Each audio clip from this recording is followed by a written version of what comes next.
नमस्कार, आप सभी देख रहे हैं न्यूज 21। मैं हूं प्रियंका। खबर दिन भर में आप सभी का स्वागत है। उनियारा के बनेठा में आयोजित फार्मर रजिस्ट्रेशन शिविर में नायब तहसीलदार पूजा मीणा की एक अनूठी पहल देखने को मिली। उन्होंने व्यक्तिगत रूप से किसानों को फोन कर शिविर में आने के लिए प्रेरित किया।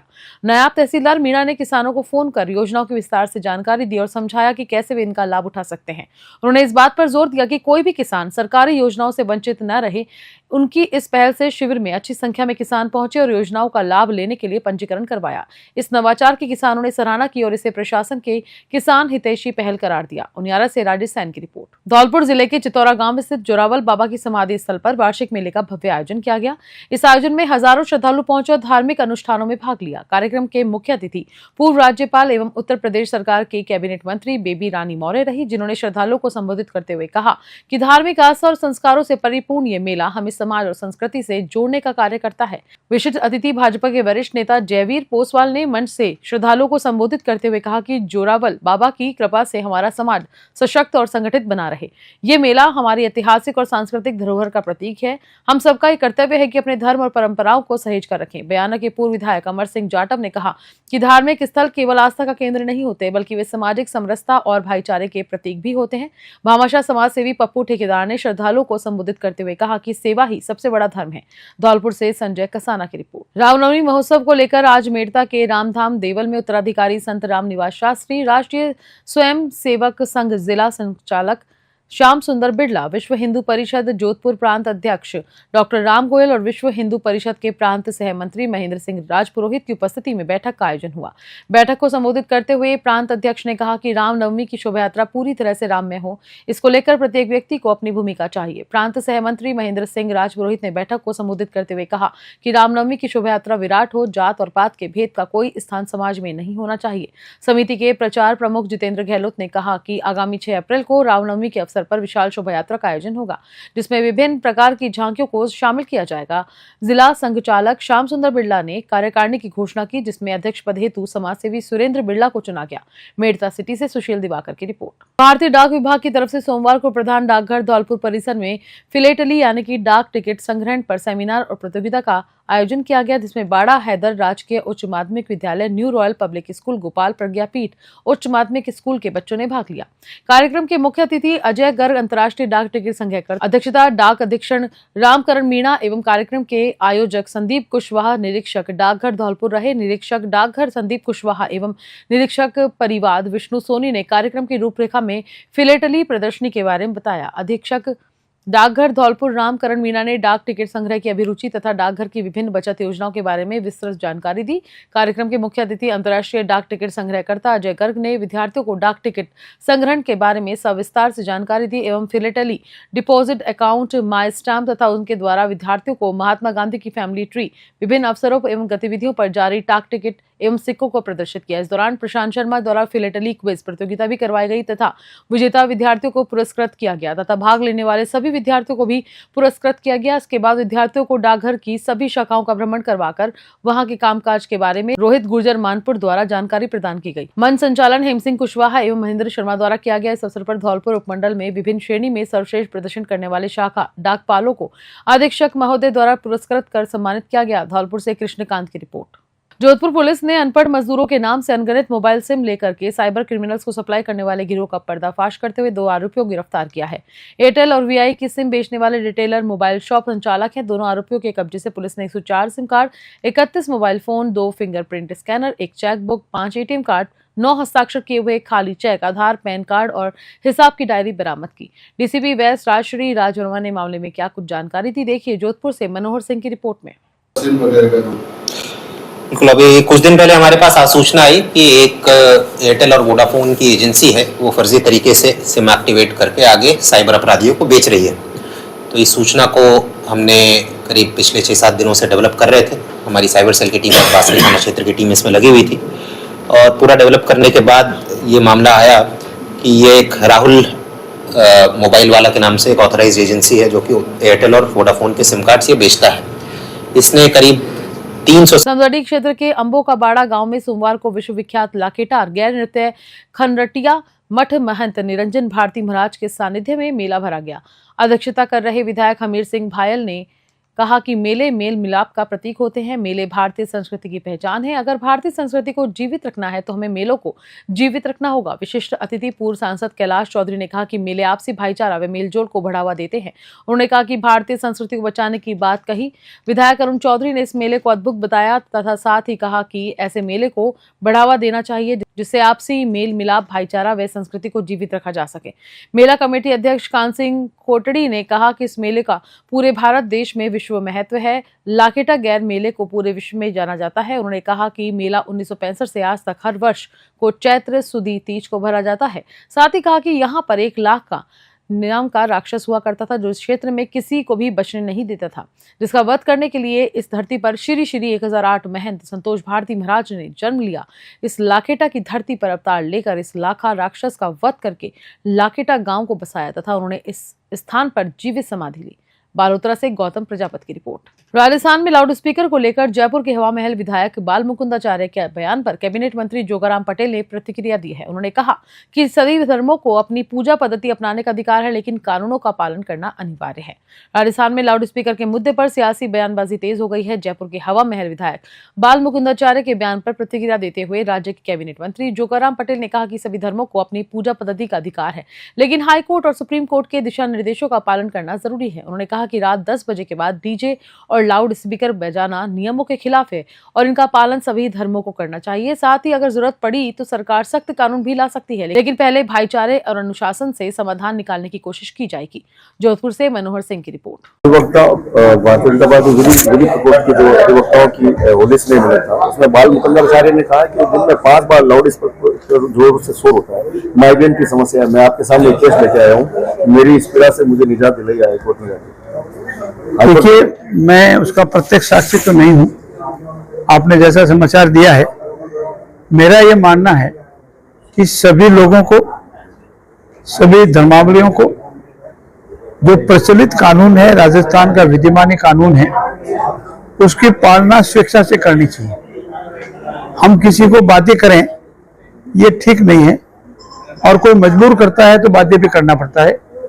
जो हमारे हिंदुस्तान, राजस्थान के जो कानून है, उसकी पालना की अपेक्षा में हर व्यक्ति, हर जाति, हर धर्म और हर सरकार के नुमाइंदे से भी करता हूं। अगर हम सेल्फ डिसीजन के प्रिंसिपल को लेकर चलेंगे तो शांति व्यवस्था और अमन शांति हमेशा बरकरार रहेगी।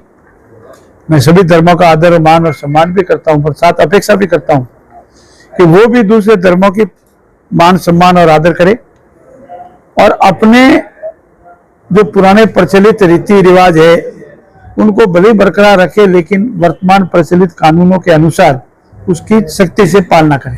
सर, राजस्थान हाईकोर्ट भी पूर्व में डायरेक्शन दे चुका है। महाराष्ट्र हाईकोर्ट ने अभी इसको लेकर गाइडलाइन जारी की थी। यूपी में पहले से जो है लाउड स्पीकर कंट्रोल कर लिया गया है। महाराष्ट्र में भी ये कवायद शुरू हो चुकी है। राजस्थान में कब होगी? राजस्थान भी उन्हीं प्रदेशों के साथ है जिन प्रदेशों का आपने अभी जिक्र किया, चाहे मध्य प्रदेश हो, चाहे यूपी हो या और कोई प्रदेश हो। जो कानून बने हैं उसकी पालना करना हर व्यक्ति का धर्म है, हर धर्मावलंबी का धर्म है। और मुझे पूर्ण विश्वास है कि राजस्थान प्रदेश में हमारे अमन शांति है और हमारे सभी धर्मावलंबी, चाहे वो हिंदू धर्म है, चाहे वो मुस्लिम धर्म है, चाहे वो सिख धर्म है, चाहे ईसाई धर्म है, सभी धर्मावलंबी अपने अपने धर्मों के अनुसार, रीति रिवाजों के अनुसार अपनी कार्रवाई करे, त्योहार मनावे, लेकिन अपने कृत्य से दूसरे को ठेस पहुंचे, उसकी अमन शांति को खतरा हो, वो नींद नहीं ले सके, उसके सामान्य कामकाज में व्यवधान हो, ऐसा कार्य नहीं करना चाहिए। और मुझे पूर्ण विश्वास है कि ऐसे विषय पर सख्त कानून लाने के लिए कोई भी धर्मावलंबी हमें मजबूर नहीं करेगा। अदरवाइज सरकार इसमें कोई कानून लाने में कोई झिझकाएगी नहीं। जिले में कभी आतंक का पर्याय रह चुके दस्यु जगन गुर्जर को अनजान नंबर से जान से मारने की धमकी दी गई।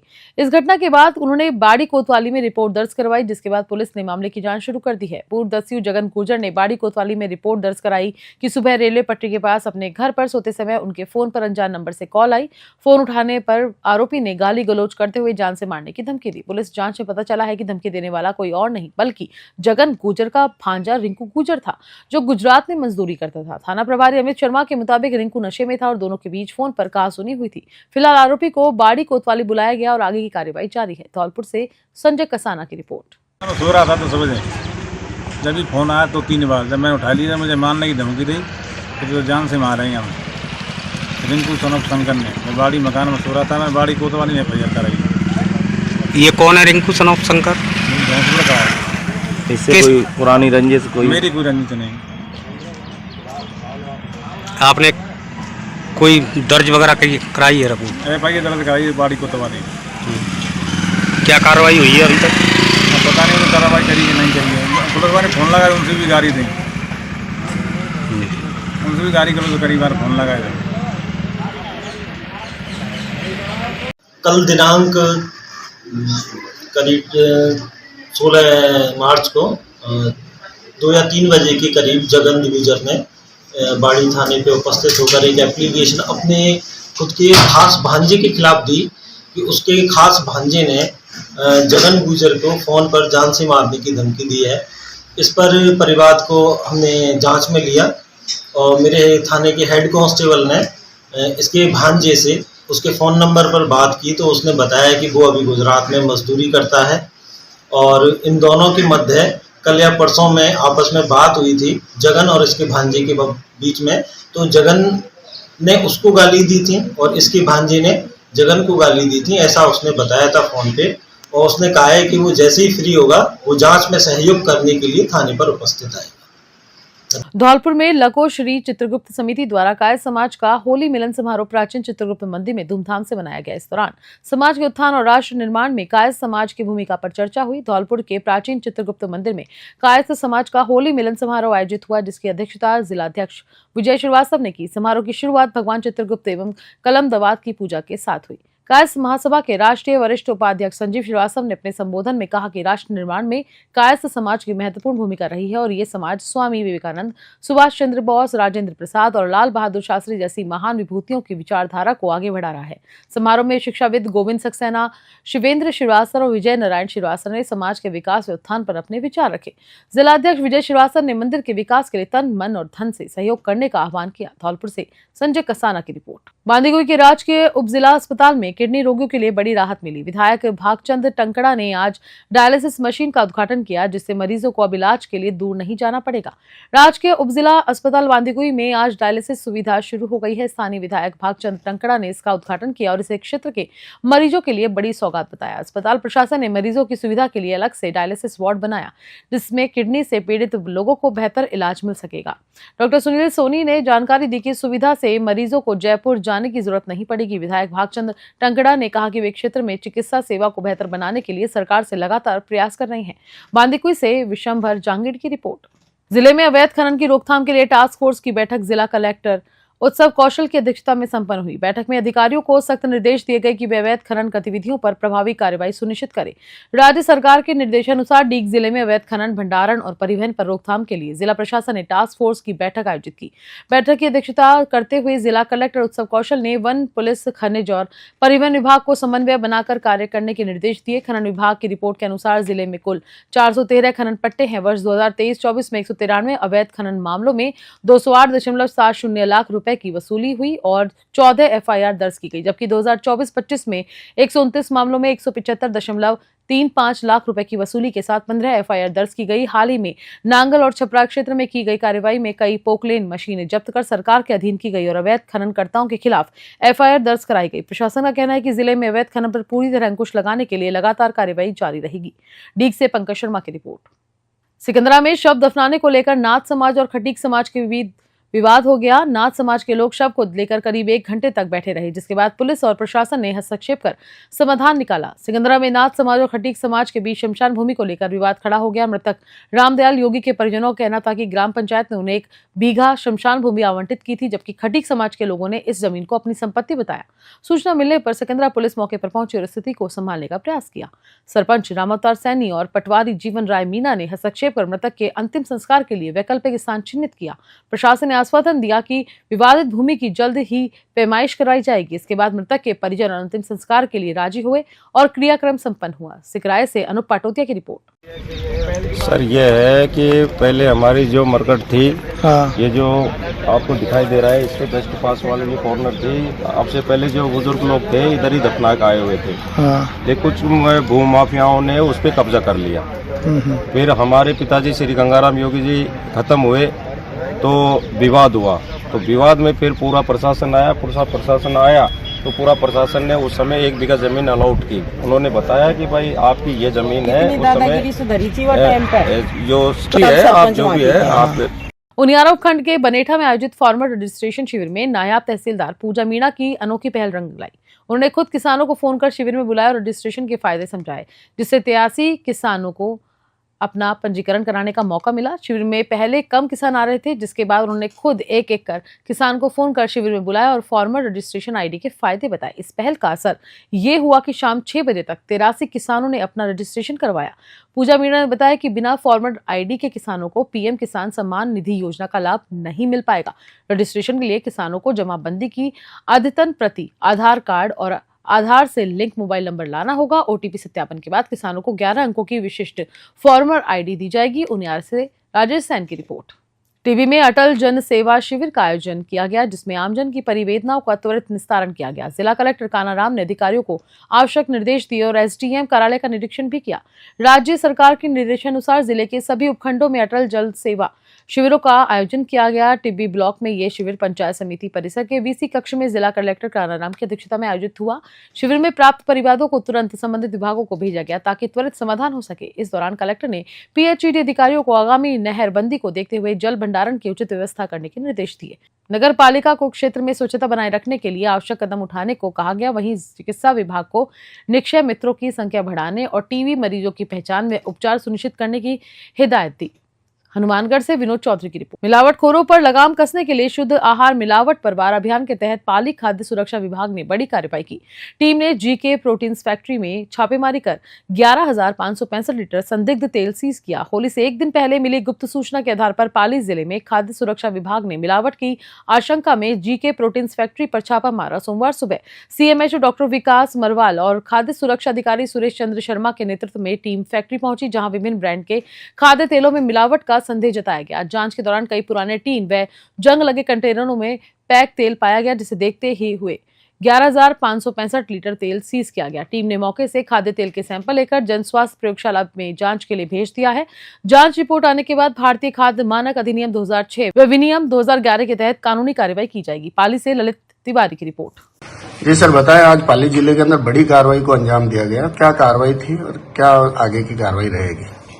शुद्ध आहार मिलावट पर वार अभियान के तहत जिले में आज एक बड़ी कार्रवाई को अंजाम दिया गया है, जिसमें राज्य सरकार के स्पष्ट निर्देश हैं कि आमजन को शुद्ध खाना, शुद्ध भोजन एवं खाद्य पदार्थ मिले। इसके लिए हम लगातार प्रयासरत हैं। इसी क्रम में एक मुखबिर की सूचना के आधार पर शेखों की ढाणी में एक फर्म जीके प्रोटीन्स पर हमने कार्रवाई की है, जिसमें काफी बड़ी मात्रा में तेल का भंडारण पाया गया एवं फैक्ट्री भी थोड़ी साफ सुथरी नहीं थी और उसमें जो भी भंडार किए गए थे, जो ऑयल के टिन थे, उनमें काफी जंग वगैरह इस तरह का लगा था। तो एक मिलावट का संदेह हमें हुआ है और उसके आधार पर हमने इसके सैंपल लिए हैं और खाद्य प्रयोगशाला में भेजे गए हैं।